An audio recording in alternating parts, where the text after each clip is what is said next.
Salle des banquiers de Koulouba, ce jeudi 16 janvier 2025. Le général de corps d'armée Sadio Kamara, ministre de la Défense et des anciens combattants, s'apprête à prononcer un discours historique devant le chef suprême des armées, des responsables militaires, présidents des institutions et autres membres du gouvernement.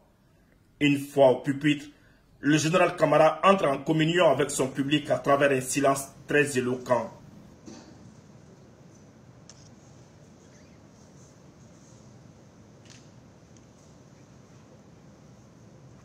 Dans son intervention, il doit non seulement faire appel à l'intelligence, au cœur, mais aussi à l'âme de l'assistance et par la magie de l'audiovisuel au peuple malien. Une nation qui ne sait pas se souvenir d'où elle vient ne peut prétendre savoir où elle va.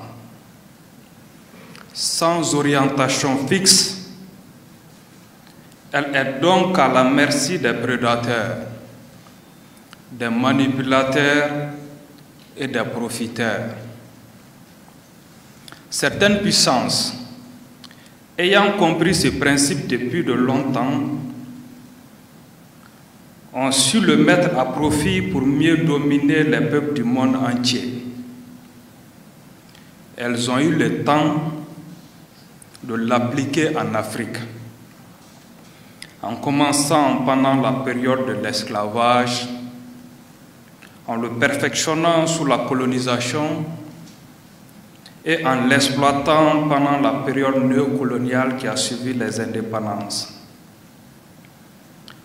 Elles ont méthodiquement détruit les systèmes de valeurs des pays conquis, remodelé leur système éducatif et réécrit leur histoire, favorisant ainsi une véritable aliénation culturelle et identitaire,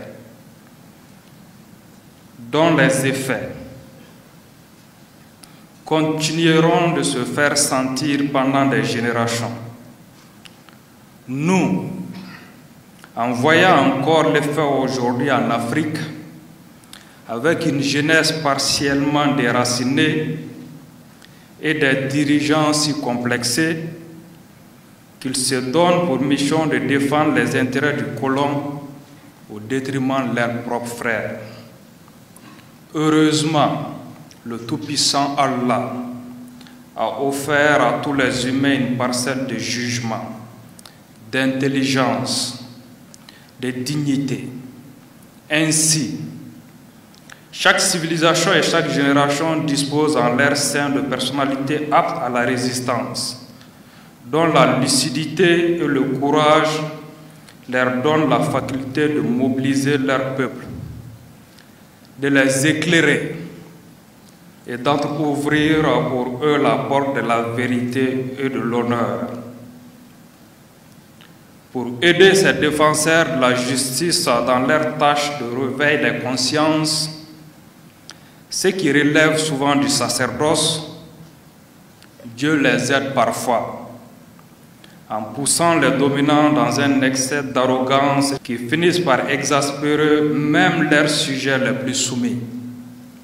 Ainsi, le message de libération devient plus clair, plus lisible, et le vent rafraîchissant de la dignité souffle plus fort sur les peuples opprimés.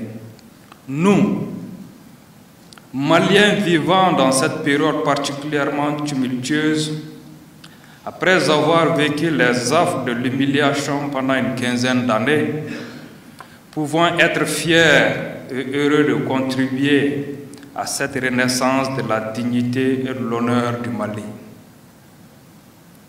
L'histoire a décidé de retirer sa confiance aux usurpateurs et Dieu utilise le peuple malien qui a eu le mérite de se réveiller avant d'autres pour être à l'avant-garde de ce combat générationnel. Les propos lamentables d'un chef d'État français en pleine décomposition ne font qu'accélérer et amplifier le message des autorités du Mali et de l'AES. Excellence, Monsieur le Président de la Transition, chef de l'État, chef suprême des armées, nous devons nous rappeler que rien n'est définitivement acquis face à une telle adversité. Nous devons nous rappeler que la liberté, la dignité ne se donne pas, elle s'arrache et nous devons être prêts à en payer le prix. Nous devons nous rappeler que le déni de la valeur et de la bravoure de nos ancêtres, l'omission de leurs actes glorieux et l'oubli de leurs sacrifices nous entraîneront inexorablement vers un nouveau cycle d'esclavage et de domination. C'est pourquoi votre décision dirigée à l'intention de notre génération et de toutes celles qui nous succéderont est mémorial pour immortaliser les sacrifices des vaillants guerriers de l'histoire du Mali est une contribution vitale pour la sauvegarde de notre mémoire, de notre dignité, de notre conscience collective, de notre souveraineté et de notre honneur. C'est donc avec une profonde émotion que nous nous réunissons aujourd'hui pour matérialiser le lancement de la construction du mémorial dédié aux militaires tombés sur le champ d'honneur qui sera érigé à Kati, ville garnison qui a vu tant de soldats s'engager et mourir pour protéger notre liberté, notre souveraineté.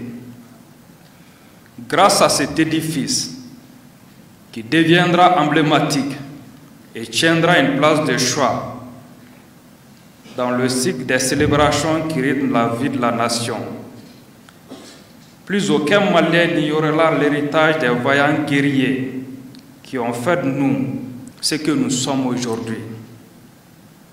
Ce moment solennel est un témoignage de notre reconnaissance envers ceux qui ont sacrifié leur vie pour défendre notre liberté, notre souveraineté et notre dignité.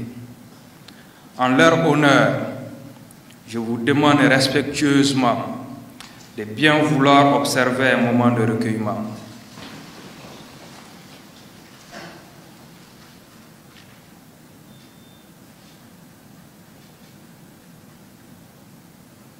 Je vous remercie.